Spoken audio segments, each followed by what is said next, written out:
Hi everybody, welcome to the first video of Art Your Truth. This is an ATC tutorial incorporating a canceled postage stamp. So how this came about is in the group that I'm a member of, the Facebook group called Creative Crafty Friends.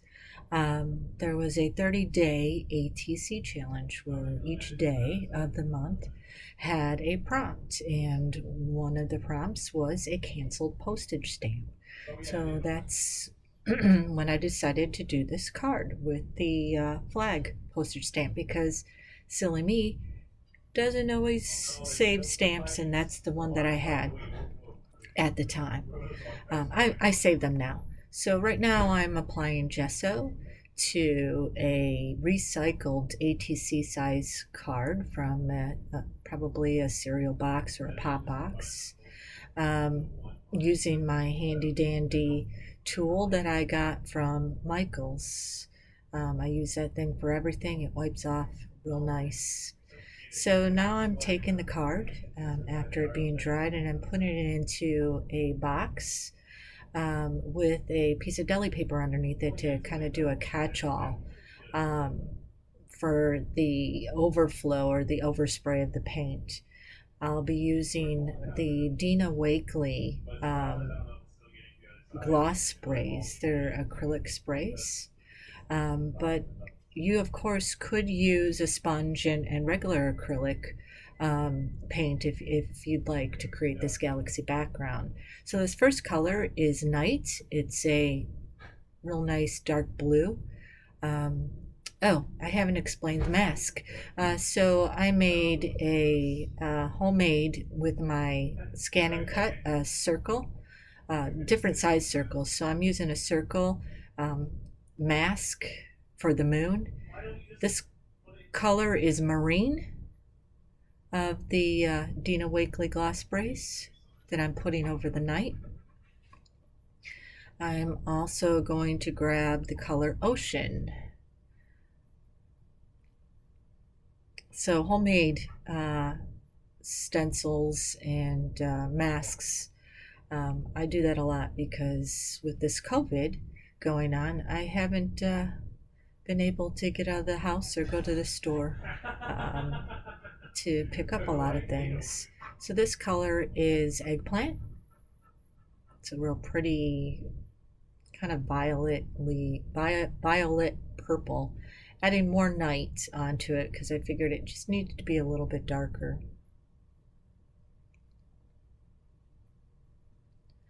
And again, hey, that thing don't want to stand up.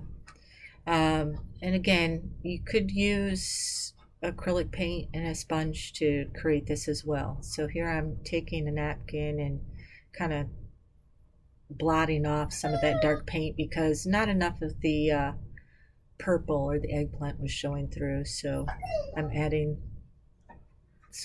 taking off some of that dark and adding some more of the eggplant. And of course, adding more of the night that I took off. Okay, I believe I'm going to dry this real quick. These paints dry real fast, so you don't need a whole lot of heat or a whole lot of time to dry it. Here is the oof. No, I'm not removing the mask. So one of my favorite things to do with the white gloss spray is do the pocks or the speckles with it, because it's so opaque. It works beautifully. So I take a fan brush, stick it in the bottle, wipe off the excess for the most part, and then I just flick it, and it creates these real pretty fine specks that I'm calling stars on my background. So I'm going to fleck it all over the deli paper catch-all and get the paint off the brush and make some marks with it. I'll probably use this page later for a collage of some sort. Here I am drawing the stars because on my first one, I actually added the shimmer on it and it made the stars run. So I learned. So that's what's called Imagine Sheer Shimmer Craft Spray Sparkle that I just sprayed on there to give it some pretty shimmer to it. So revealing my mat, my glass mat, which is a mess right now. My apologies. Getting out my texture, the Ranger texture paste. And what I'm going to do here is add some texture to the moon that you're not going to be able to see a whole lot, but you can certainly feel. And this is the other part to that mask. So these are the stencil part to the mask, using my handy dandy tool that I use for everything. Getting a close-up now. Apologizing now. The quality of this first video I'm ever doing isn't the greatest because I had the camera too far away and you really couldn't see anything. So again, lessons learned. So yeah, my next video will be much better. So I'm using this spatula rubber thingy majiggy to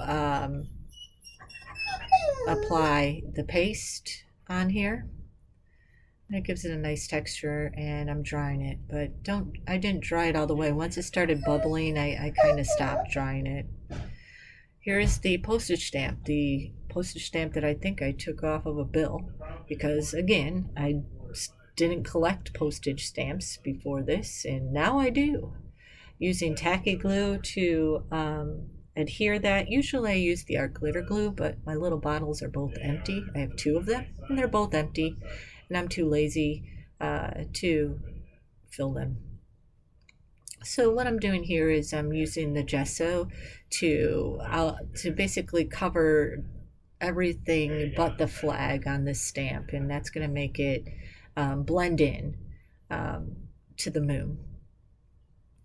I like when there's glossy surfaces like this, I do like to use the gesso paint on it first instead of going straight acrylic, because it gives it a little bit of tooth for the acrylic to hold on to, so you're not going to get a lot of those brush strokes that you would see if you were going straight with the acrylic. It gives you additional coverage as well.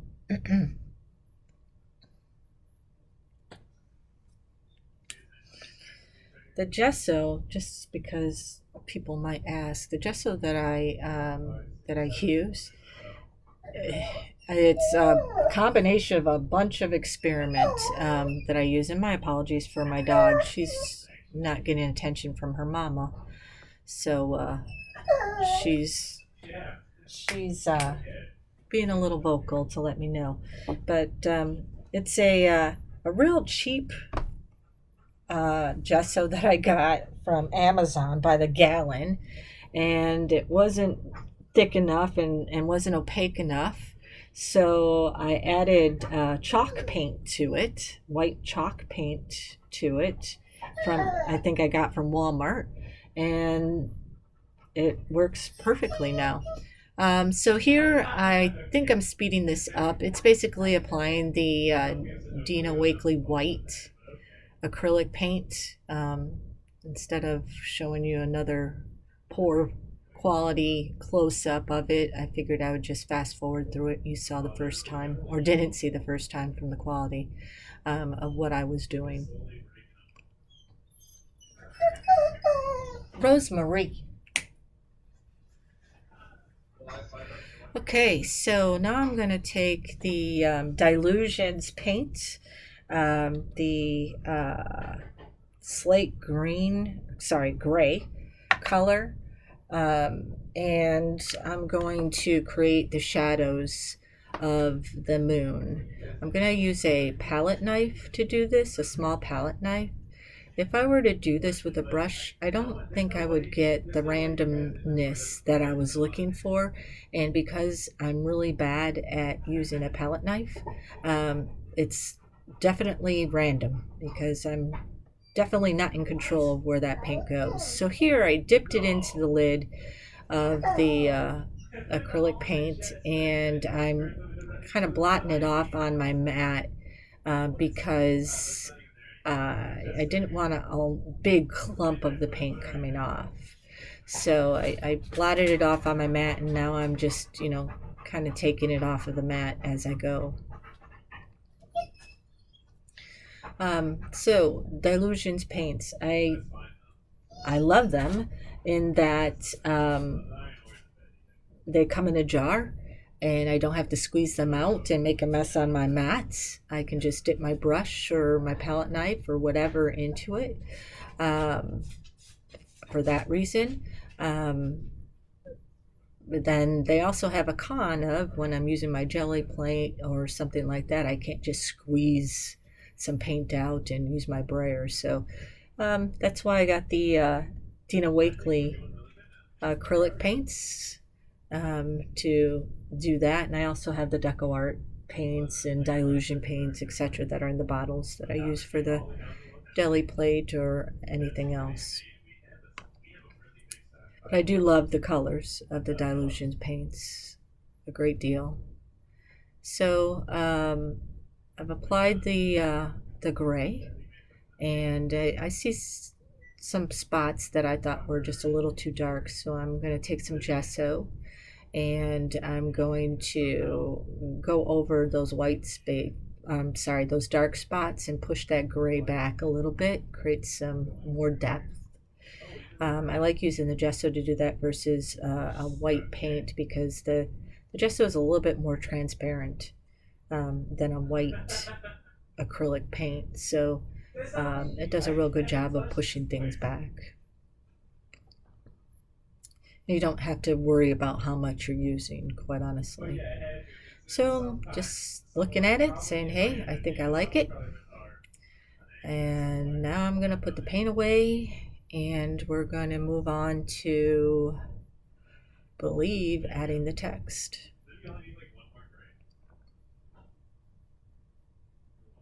Or maybe drawing it. I'm not sure which. Oh, yes, no. So, getting the black out because I am going to do the acrylic floating technique. This is a Karen Birchall thing that she uses, and I love her videos.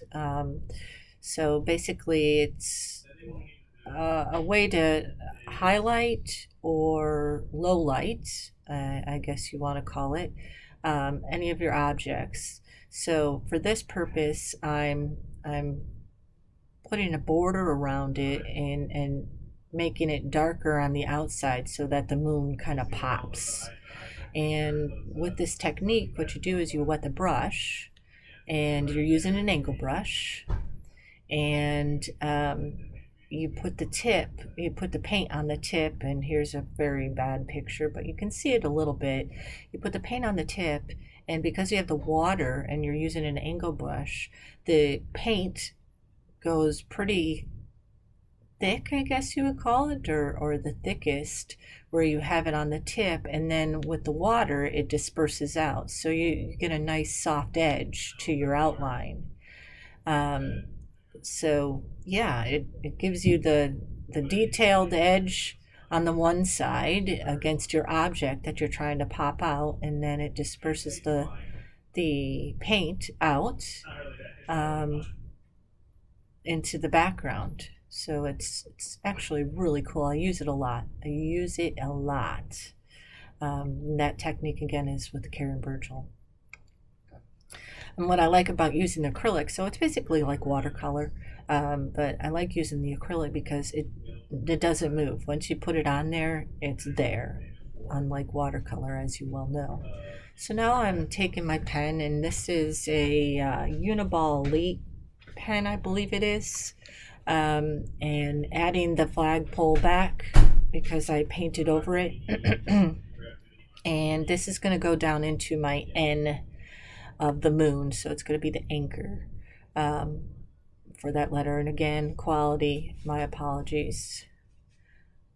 And the pen's doing okay.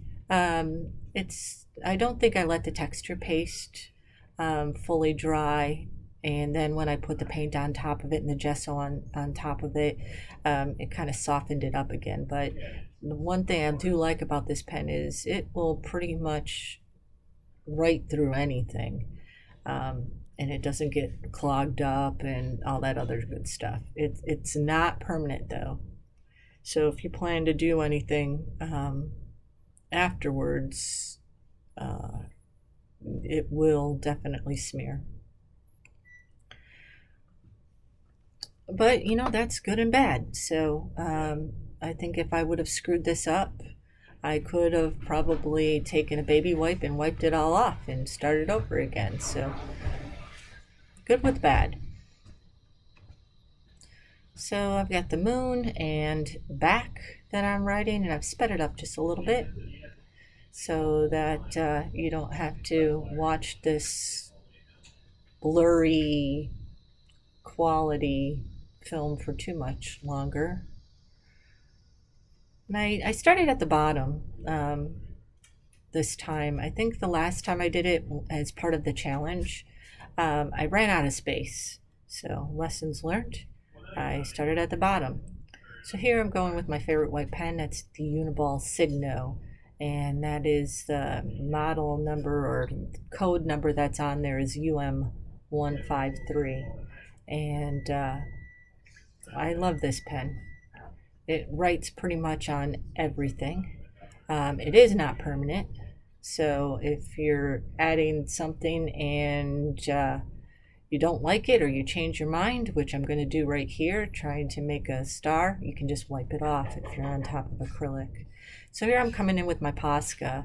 I like the Posca because I can control the flow a little bit better than the Uni-ball. The Uni-ball flows, you know, basically one way. This, if you use a real light touch, you can get the flicks. Sometimes, though, if you don't use a good touch, the Poscas will overflow and you'll get a pull. So it's user artist beware with that pen. If you're just using it really lightly, it shouldn't overflow and shouldn't pull up on you. So as long as you're careful, it should be good. I'm using a different pen here. It's a bold pen. It's the Pigma Sakura pen in the bolds to go over to the moon and back. And I guess you want to look at it upside down. That's the card. Thank you very much for watching my first video.